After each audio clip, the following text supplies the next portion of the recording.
Before we get into the video, could everyone please subscribe to my Endless Diary Tales channel? Thank you so much.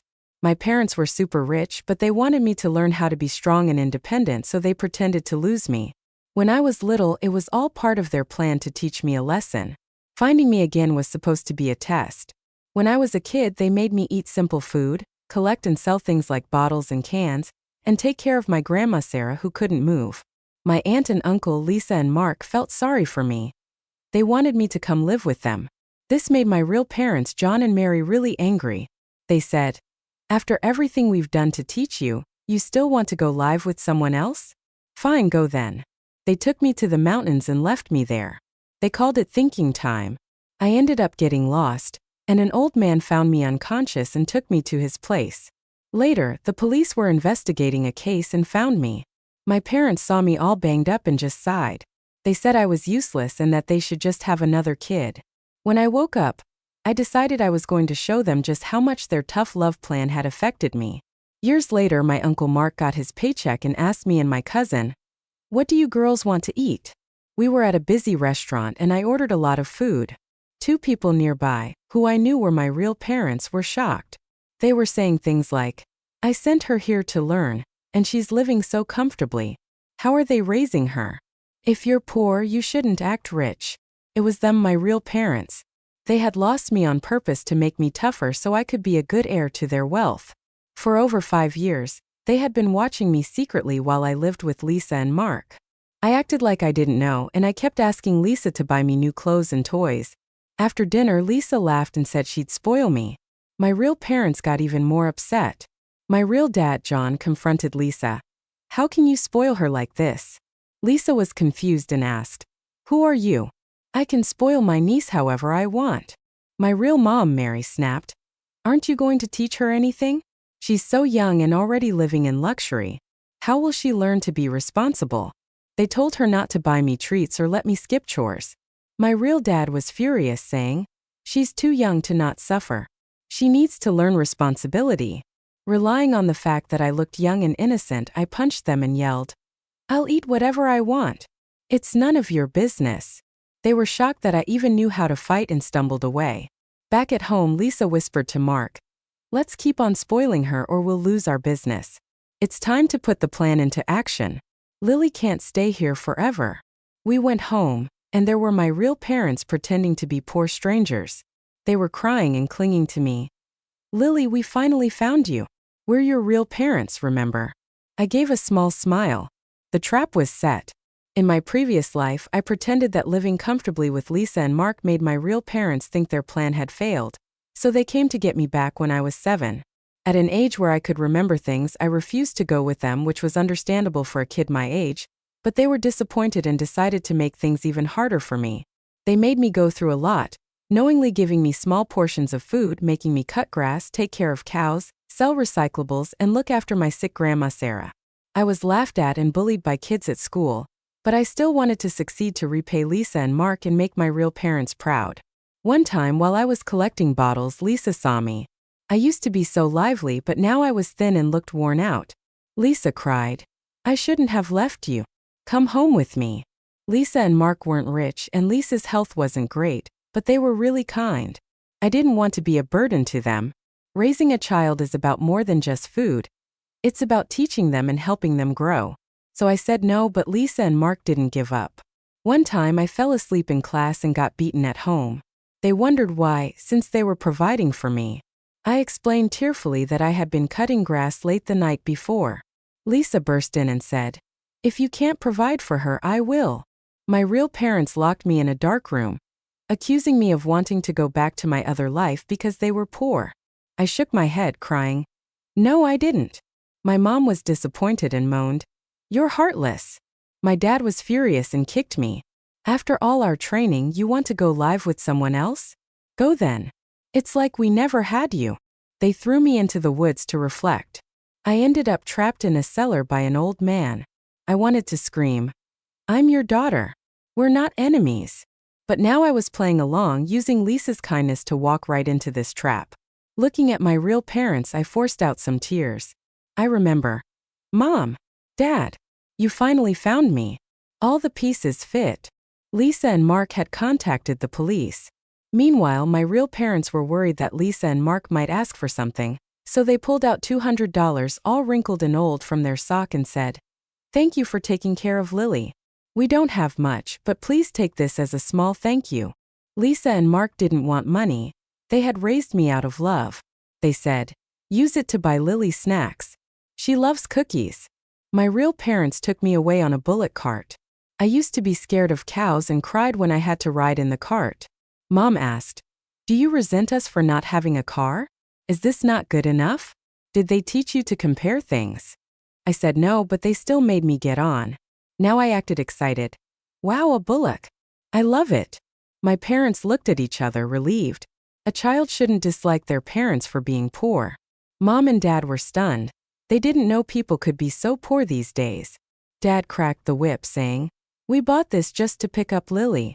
Can't have people laughing at us." Mom, as always, agreed. "Yeah, Lily, see how much your dad and mom love you."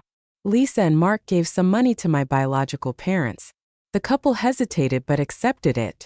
Lisa and Mark, with tears in their eyes pleaded, "Please treat her well." I didn't say anything. I just bowed deeply to Lisa and Mark 3 times. "I'll pay them back once I get everything that's mine. This time, I'll make my real parents pay for all the hardships I've been through." "Honey, is Lily asleep? This fabric is so uncomfortable. I can't stand wearing it." My dad whispered they thought I was sleeping, finally showing their true colors. Mom looked at the money Lisa had given them with disgust. "Just $1,000? Give it to the driver." Luckily, we dressed poor, so they didn't try to take advantage of us. Dad glanced over. "With all that savings, just $1,000 for Lily? Lily is the daughter of the richest man. It's so stingy," Mom said. "Yeah, if it weren't to toughen up Lily, I wouldn't want her raised in a family like that. It's laughable. What have you even contributed?" Passing a small shop, Mom asked, "Should we buy Lily some cookies?" Dad said, "Let Lily decide. We've been training her all this time to be independent, haven't we?" So Mom shook me awake. Dad asked me, "Lily, this $200 is our half-year's living expenses. Grandma Sarah is sick. Can you bear to spend it all on cookies for yourself?" What could I say? Of course I understood and shook my head. "Dad, Mom, you've worked so hard. I won't eat any." My biological parents hugged and cried. Tough love education works. A cow carriage left town for the mountains. There was a long way to go to the rundown house they were struggling to find. Dad found someone to act as a driver. "Lily, go ahead. Mom and Dad need to stay in town to earn money for you. We can't go with you." In my previous life, it took me a whole day to walk home. My feet bled. I wasn't used to that kind of hardship at Lisa and Mark's house, and I didn't feel any connection to my biological parents. Seeing the broken-down hut, I thought the world was ending and cried my heart out. Meanwhile, they were riding comfortably up the mountain in a fancy car, already waiting for me at home. Seeing me cry, they scolded me, making a fun fuss after just 50 kilometers. So spoiled. How can I leave the company to her? Exactly, a business that big can't be left in her hands. Then Dad slapped me. No crying. You have to endure hardship to become successful. We're only doing this for your own good, understand? No dinner if you keep crying. Well, I can't let myself suffer alone. I blinked innocently. Since it's our first time home, I want to walk with you. Oops. Mom glanced at the long mountain road. Dad tried to guilt trip me. If we leave today, who will earn money? I pulled out $50 I had saved. Take it. Both were stunned. Where did you get money? Selling scrap, I replied. Dad, hearing that, got angry. How dare they let you pick scraps? I need to settle this with them. Mom was furious. Unbelievable, daring to mistreat Lily. I'm furious. Treat me well, it's wrong. Wrong. Treat me poorly, it's also wrong. Turns out you make all the rules. So hard to please, but from now on I'll make the rules. I started crying loudly, my sobs heartbreaking. Mom, Dad, I finally got to meet you. You won't even do this one thing for me, pathetic little me caught in my own game. My spoiled parents reluctantly followed me up the mountain. Every now and then, I acted pitiful and asked to be carried. Once we got home, they were exhausted like zombies. Before Mom could even lie down, I shook her arm. Mom, let's pick flowers. Dad collapsed on the floor. I jumped into his arms. Dad, I heard there are wild rabbits in the hills. Why don't we hunt some? Their lips trembled and their eyes watered. How do you have so much energy? When I died in my past life, I was so young, enduring this hardship for so many years. 50 kilometers? I could do 100 and I still wouldn't be tired. I pleaded. Stay a while longer, play with me. My good parents, their faces were pale, words stuck in their throats. Water, water. I happily fetched water, pouring it into their mouths. Drink, then we can play. This sweet pain, enjoy it. The real fun is yet to come. Honey, it seems our tough love education paid off, Dad whispered. Later that night, I opened my eyes, catching them eating steak outside. The smell drifted in. I swallowed. Dinner had been wild greens and preserved meat. I only had a tiny serving of rice. Having walked 50 kilometers, I was hungry. Mom savored the meal. Hey, tonight Lily gave you all her rice. Did you think she ate enough? If she's not full, she must endure. Endless desire isn't good for business. We're teaching her, honey, you're amazing. Lily will certainly thank us later. Dad laughed proudly. Of course, you couldn't find better parents educating with such care. Let's bring my mom over tomorrow. Start teaching Lily about family responsibilities. I smirked. How much does inheriting billions hurt? That I deserve this. The next day, Grandma Sarah from the fancy nursing home joined our tough life. Dad said, we'll be out making money. You stay and care for Grandma. Mom said, it's your duty, be obedient, listen to Grandma. Of course, don't neglect your studies. Paralyzed in bed, Grandma Sarah fake cried. Lily, it's my fault. Sorry for the trouble. In my past life after school, I'd rush back to cook, then hurry to class. On days off, I picked wild greens, fed cattle, collected scrap, and cared for her. In the evening, I wiped her body and served her tea along with the bedpan. The night I got kicked out by Dad, Grandma Sarah shook her head and sighed. If it weren't for Ben's death, you wouldn't have a share in the inheritance. We treat her like this, she's definitely going to hold a grudge when she inherits the company. We won't get any benefit from it. Better no heir than an ungrateful one. Let her go. Ben was my older brother.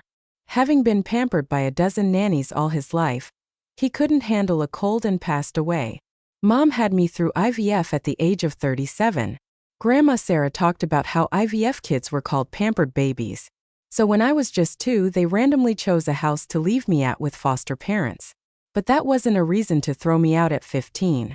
This lifetime, someone like me insists on taking over the company and turning your world upside down. To show my filial piety, I gave the only small second bedroom to Grandma Sarah. I squeezed into a room with my parents at night to make sure there was no chance for them to enjoy things alone. I also had to prepare dinner before they got back to improve my hands-on skills. How's anyone supposed to focus on studying like this? Unless I was some kind of genius.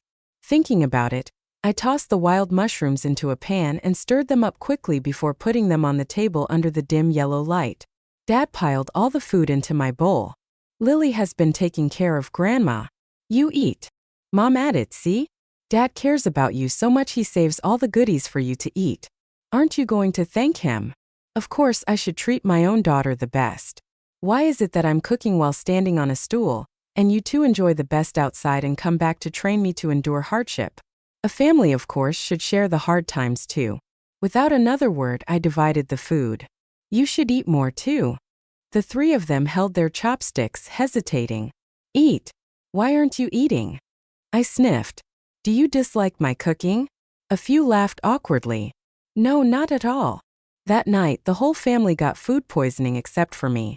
Mom, Dad, and Grandma Sarah were rushed to the hospital for stomach pumping. When Dad woke up, he was furious. If you can't cook, then don't. Do you know how much money I lose being in the hospital? No, how much time is wasted? Mom, her face pale, agreed. Your dad is right. What I mean is your grandma is too old for this kind of suffering. Grandma Sarah sighed.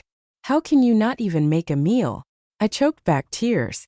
I'm sorry, it's my fault. But you've raised me so lovingly. I just wanted to take good care of you to repay that kindness. I pounded my chest and promised, next time I'll make sure the meal is cooked properly so you can eat without worries. Voices next door chimed in. Is this kid too sensible or what? If I had a kid like that, I'd wake up laughing in my sleep. What's the point of such parents having kids if the kid does everything? What do they do exactly? If you're poor, don't have kids expecting the child to carry the burden. Is this that legendary suffering? Dad, unwilling to be criticized, got even angrier. What do you know? We're not poor, we're educating her. Don't speak ignorantly. Doctor, we want to be discharged now. Silence. There's no saving them. It's just the child's struggle here. Back home, I deeply reflected upon myself.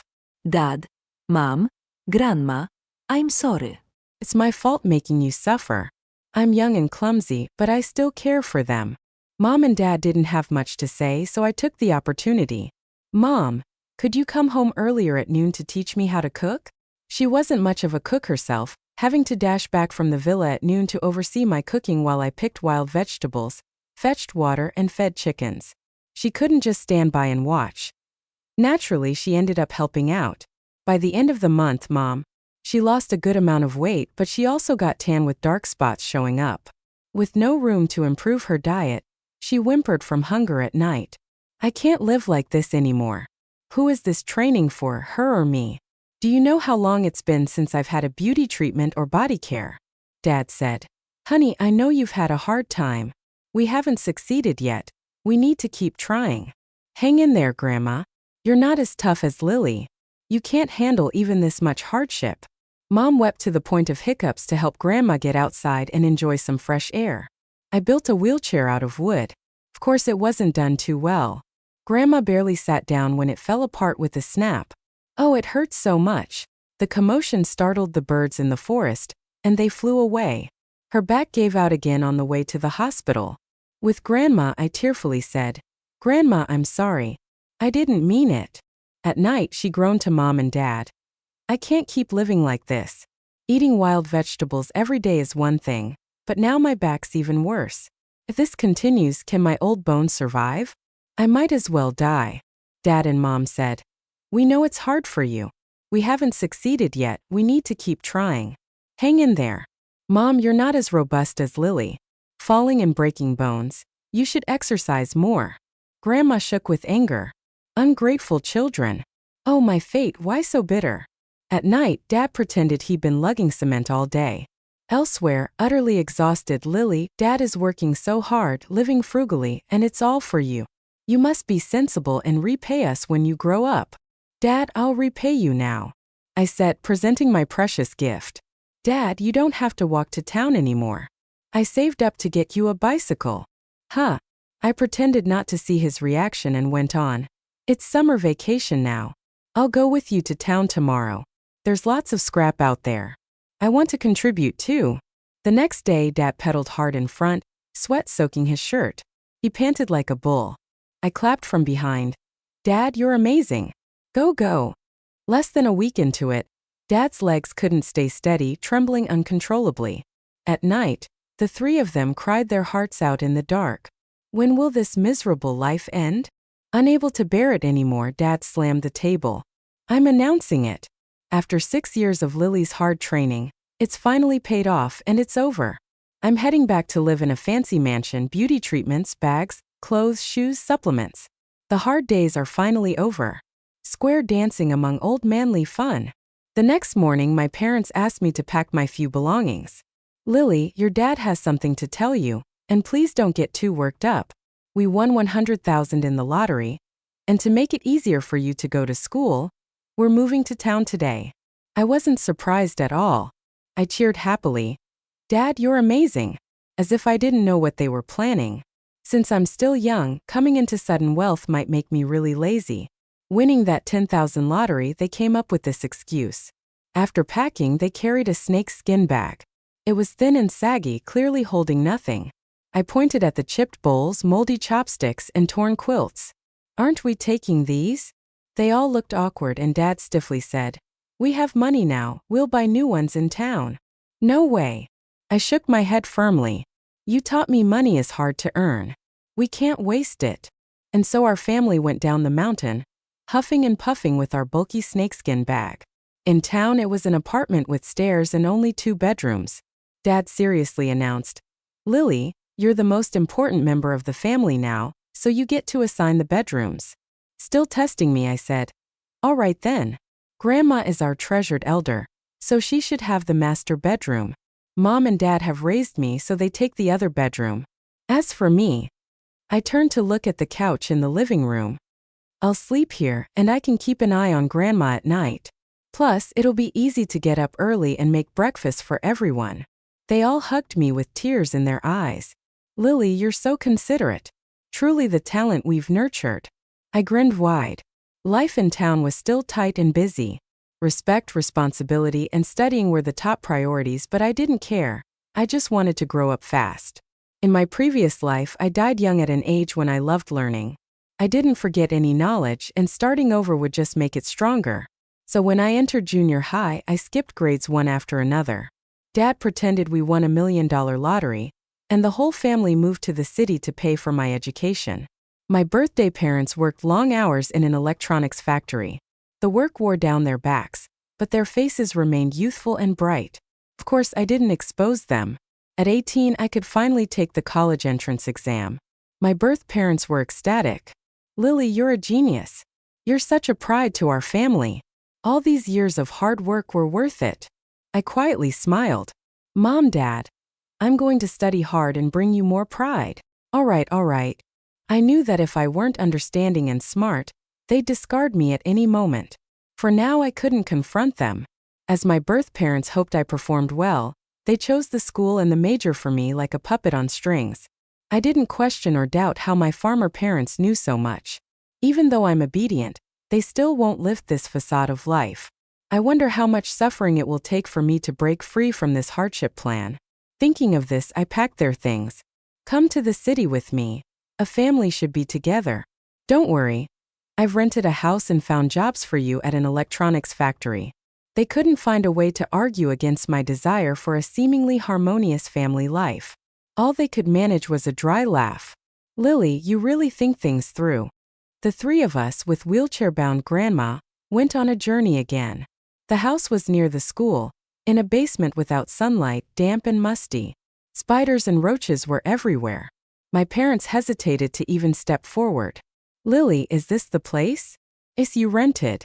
Tears welled up in my eyes. It's not like the house in the city, but it's the best I could find. You don't mind, right? Sigh. It's my fault for not working hard enough to earn enough to repay you. They exchanged glances. How could we? It's Lily's kind gesture. I called the electronics factory manager a month before school starts. I'll work with my parents to earn some tuition money. Dad got anxious. No way. I still have some money saved. Mom chimed in. A college student? How can you work in a factory? I seriously said. Because I want you to live in a big house. Don't try to talk me out of it. I'm set on this job. Grandma clapped excitedly. Wonderful. Really showing we cared for you. Well, my parents secretly glared at Grandma. Under my supervision, the three of us spent a month twisting screws. Now my parents visibly aged when school started, and I returned to classes. They moved from the basement back to a big mansion. 1 year, 2 years. By the time I'm ready for a serious relationship, the hardship plan was still ongoing. This day, I approached the fattest, most failing boy in class. Hey, Bob. He got so excited his cheeks flushed. Lily, are you talking to me? I smiled. Want to grab some food together at my place? I deliberately left a few clues. Waking up in the middle of the night, I heard them plotting outside my door. Is Lily dating someone? No way. We must stop it. If she dates, it better be someone we choose. Absolutely. Who knows what kind of person they are? Could they be worthy of our heir? Tomorrow I'm tracking down this punk. The next day I met Bob for lunch again. Bob sure lived up to being all the girls' least favorite. Just after 2 meals he started talking about marriage, second kids taking his last name. Your education is high, so you probably won't ask for a big dowry, right? Are you thinking of grad school? I wouldn't recommend it since my mom is a modern woman and can't look after our kids. Seeing my displeased face, he added, if you really want to, you can study while taking care of our kids. By the way, do your parents have health insurance? Can they help us financially later on? Nowadays, guys and girls are equal, so you should cover half of the house. Huh. In the middle of the conversation, my folks showed up with some people. Mom, Dad, what are you doing here? My mom couldn't even look at Bob, and she asked me disappointedly, is this your boyfriend? My dad started yelling. Who do you think you are? Our family heir isn't for just anyone. You think you can marry my daughter? Not a chance in the world. Beat him up. A bunch of guys in suits started to move in to fight. I jumped in quickly. Stop. You can't hit him. You'll have to hit me first. What would I do if you kill him? My mom's lips quivered. What are you talking about? Then I said that line that seemed to shock everyone. You don't understand him. Mom blew up. Foolish. It's you who don't understand us. Honey, tell her the truth. Dad adjusted his suit. Lily, you're the heir of our company. Your mom and I spent years planning and giving you a tough upbringing to mold you into a perfect heir. I was stunned for a few seconds, shaking my head. No, you must be lying. We've been poor for so long, how could we be the richest? It hit me then. Could this be a ploy to break us up? Mom, Dad, you really don't get him. He may be a bit chubby and not the best looking, but he treats me well. Plus, he's promised me $100,000 in dowry. I'm dropping out and getting married to him tomorrow. My real parents were so mad they nearly coughed up blood. You're selling yourself for 100 grand? I bit my lip and said firmly, yes, I've chosen him. Then I turned to leave. Behind me, my parents exchanged looks, realizing something huge just happened. Honey, we've screwed up. Has she taken our lessons too seriously? Did we mess up? Dad angrily replied, we haven't messed anything up. Maybe this is her true self. If she can sell herself for 100 grand today, she can betray us and the company for $1 million tomorrow. Instead of doubting our education, maybe question the kids' choices. Mom was speechless. Looks like we failed in raising her again. Oh dear, is our family doomed? If only we'd frozen eggs and sperm back then, we wouldn't be in such a predicament. Sigh, what a disappointment after all our hard work. Then my mom glanced at my phone. A message popped up. Is it worth it for family? Mom paused, expertly typed the phone's password and opened my chat history. It was a message I'd sent a friend. Grandma's sick and needs $100,000 for surgery. I want to help since I'm grown now. Mom seemed struck by lightning. Honey, look, we misunderstood Lily. Quick, we must find her. I was crouched by the roadside, sobbing dramatically.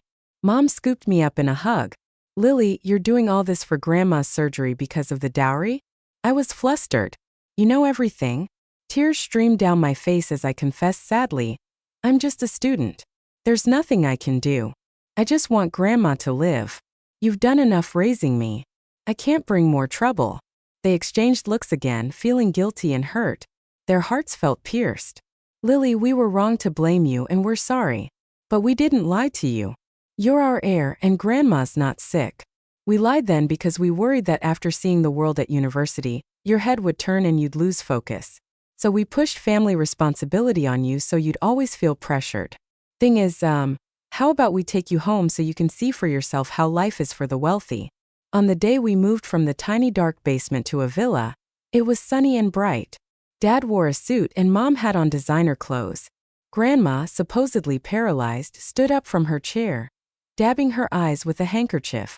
Lily, we finally got you back home. Such an ironic wait, yet I had to smile and say how wonderful it was. They toured me around. Lily, do you remember this place? When you were little, you were such a good kid, never cried or fussed. All the nannies said you were so easygoing. Honestly, I didn't. This house felt strange, cold. What I remembered the most was the bitterness from when they left me alone out in the snowy cold, abandoned by adults. I was cold, hungry, and sobbing heart-wrenchingly. My 5-year-old adoptive sister, Jane, took my hand and led me to our adoptive parents. Meanwhile, my biological parents watched from nearby, waiting to see who destiny would choose, who would be the best caretakers for me. Are their parents so cruel as to deliberately lose their child? Yes. Looking at my real parents, I said earnestly, money doesn't matter. What matters is that we can be together as a family like before. Dad, Mom, Grandma, thank you for raising me. I love you all. As tears flowed, they looked at me with pride, as if I were a prized exhibit. Lily, our child, you were worth all the effort. I moved from the dorm to a villa near school. I got a driver and 4 caretakers.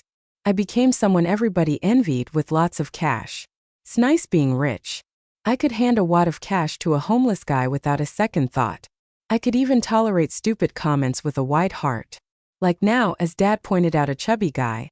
This is the good man we picked for you, also our business partner. You marrying him will take the company to the next level. Mom chimed in. I've met the boy's mom. He's stoutly built and honest. You're a match made in heaven. You'll date for now, and once you graduate and take over the company, we'll have the engagement ceremony. When their investment comes through, you'll use it to grow the company. Lily, you make us proud. We believe in you. I knew him to be a playboy, but I said nothing. I nodded dutifully. I will. I won't let you down. Sophomore year, I worked as a grunt in the company. Countless sleepless nights I studied it. I watched it shine and decline in my parents' hands. Now it's stable. I know it like I know myself, so I understand the company inside and out. I'm impressive enough to all, from a low-level employee to the CEO. Took me 6 years. This year my grandma fell seriously ill and was in the intensive care room several times. I held her hand tightly, begging her to wake up and look at me one more time. Grandma, don't leave me. Everyone said. Lily is such a sensible child, her upbringing was amazing. But no, I wanted her to see with her own eyes how the company would crumble under my hand. At age 29, Dad finally announced his retirement. He officially announced at the shareholders' meeting that I would succeed him. He patted my shoulder. Lily, don't let me down. I hope you won't disappoint us in the future. I didn't disappoint them.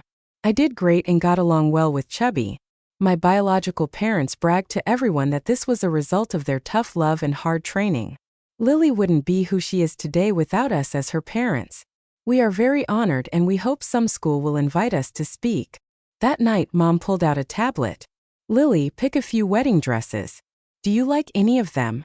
Just then, a pop-up entertainment news alert appeared. Chubby was spotted vacationing with some online influencer. Influencer in a foreign country. The internet was buzzing. Another influencer vacation. What number is this? Isn't there insider info about an engagement tomorrow? Can he make it back in time? I nonchalantly swiped away, pointing at a dress that one mom smiled approvingly at. My daughter, you're becoming more like your father every day. You're doing it right. Men settle down once they're married. Besides, it's all about interests. The engagement party went ahead as planned the next day. The company's veterans, partners, and family friends came to witness the great outcome of my birth parents' devoted nurture. Unfortunately, I was absent. I was in the audience watching my adoptive sister Jane in a wedding dress, tears in her eyes, walking to the man. Bride, do you take him as your husband? My sister said yes and then tossed the bouquet to me. She hugged me. Little treasure, I didn't expect you to come. Mom and Dad are happy to see you too. Little treasure. That long-lost name made tears stream down my face. Sister, you must be happy. My adoptive parents, Lisa and Mark, cautiously toasted me. In the early years, they'd occasionally sneak to my school to see me. Once they learned my true identity, they stopped coming.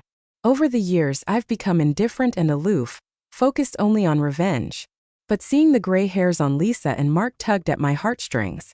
They had a daughter and were poor, yet they took me in. After returning to my biological parents, I slipped half of my earnings and bonuses hidden in their door cracks. They saved it up and when I got into college gave it back doubled. Such kindness, such feelings 1,000 times better than my biological parents. When leaving, I tucked a check in a red envelope. Good deeds should be rewarded sometime, right? At 4 p.m. I turned on my phone. Calls and texts flooded in. I answered. Dad was furious. Lily, do you know what you messed up? Now the other side is very angry. They left. You get over here quickly to apologize. No matter what it takes, you need to make them happy again. I asked, why didn't you ask where I was or why I didn't pick up the call? He scoffed. I don't need your explanation. Get back here now. Mom shook me hard. Lily, where on earth did you go? You're driving us crazy. Grandma, sitting in a wheelchair, didn't even look at me. You actually came back. I thought you died somewhere out there. Someone so irresponsible isn't fit to be in our family. I casually remarked. I went to a wedding. It was a choice between my sister and my engagement. Naturally, I chose her. After all, you only get married once. Where'd this sister come from? Dad was enraged, ready to slap me, but I blocked him. He was fuming.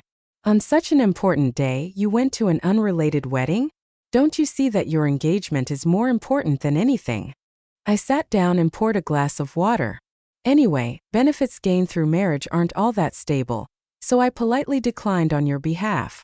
I pulled out my phone and started typing away. You at all? My parents don't like you either. They even despise your greasy looks and attitude.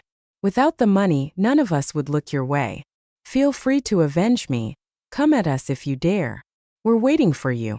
Lily, have you lost it? Withdraw it now. After realizing he couldn't, Dad angrily smashed his phone to bits. I didn't mind. I pulled out another phone and handed them a contract. Oh, by the way, the government wants to buy out the company. The price is right, and I secretly signed it, planning to announce the good news at a press conference tomorrow. What? You sold the company? Grandma screamed until she was hoarse. It's your grandfather's blood and sweat. How could you sell it, you ungrateful brat? I'll beat you to death. She rushed over but stumbled, taking a nasty fall. What kind of monster do we have in our family? You animal. Dad's eyes looked like they'd pop out. Such a big deal. Why did I not know about this? I laughed because I've had you. The company folks are scared of me, so to avoid offending me, they naturally kept you in the dark. What's wrong with becoming a state-owned enterprise? The company's been running for years. It's time for a new strategic direction. This is huge. I must be the first in the family's history. What a load of crap. My dad snapped, grabbing my neck. Lily, why'd you do it? We put in so much effort raising you. Don't you owe us? I clenched my fists and spat out word by word. Raising me? You threw me away when I was 2. Is that what you call raising?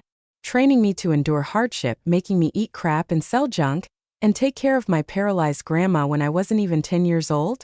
Thanks a lot for that. No, really, I should thank you for giving me the motivation to get back at you. This long overdue payback took me a whole 20 years. Hope you're enjoying it. I stayed calm, making their noise seem even louder. Honestly, I wish they had memories of their past lives. That way they could see that everything is karma. Dad pointed at my nose, shouting. We did it for your own good. If you don't go through hardship, how would you understand the value of money? Without us, you wouldn't be who you are today. You're so ungrateful. Grandma, with slurred speech, cursed. You tricked us all. So you were just acting when you messed with this old lady. Mom broke down in tears. Lily, how could you be so heartless? How could I have birthed such a cruel child? We should have just left you to die somewhere from the start. Dad, seething with rage, his eyes bloodshot, said, Yeah, we should have let you die. If I could go back, I'd never pick you up. You'd live in hardship forever. Seeing the murderous glint in his eyes, I kicked him in the gut. Dad let go of me, stumbled back and fell. Grandma yelled, You dare hit your father? You'll be struck by lightning. Mom pointed and called me a beast. No creativity there. I couldn't care less, it's a crucial time now. I didn't want any scandals. Otherwise, I might have charged you with attempted murder by now. Calm down and don't get too upset. It's bad for your health. I poured a glass of water over their heads. Dad, you're the head of the household, but when it comes to the company, it's my call now. From now on, there's no conglomerate, just a state-owned enterprise. So this house, I'm not coming back, and you can't go to the company either. Dad was thrilled and passed out. Before he closed his eyes, he praised me for doing a fantastic job. Lily, you're cursed. Their sharp cries pierced the sky. I tightened my coat and walked away without looking back. This incident shocked my dad into a heart attack. After his rescue, he ended up back in the ICCU. Mom and Grandma were relieved to see him wake up, but as soon as I came to visit, he glared at me through the glass, his heartbeat soaring as if to say, Lily, why aren't you the one who's dead? Grandma poked me with her cane. Get out. Get out now. Mom, furious, shoved me out. You have no right to visit him. I whispered, Hospital, keep it down. Besides, who's paying the medical bills if not me? The company's been acquired. No div for you means no money. Still hiring a driver and maid, going for Grandma's imported meds. Dad's $20,000 daily expenses are coming from his free-spending wife selling her purses. Grandma nearly fainted from anger. You! Mom, clutching her chest, wished she were dead. With their pale faces, I coldly said, Without anything, just sit tight. I prefer watching someone linger between pain and despair over death, just like I once did in that dark cellar. waiting hopelessly for mom and dad to rescue me. I once believed parents wouldn't abandon their daughter. So that night I cut off all expenses and turned off my phone. Disappeared blissfully. Goodbye, do whatever you want in the future. 'Cause my future has nothing to do with you.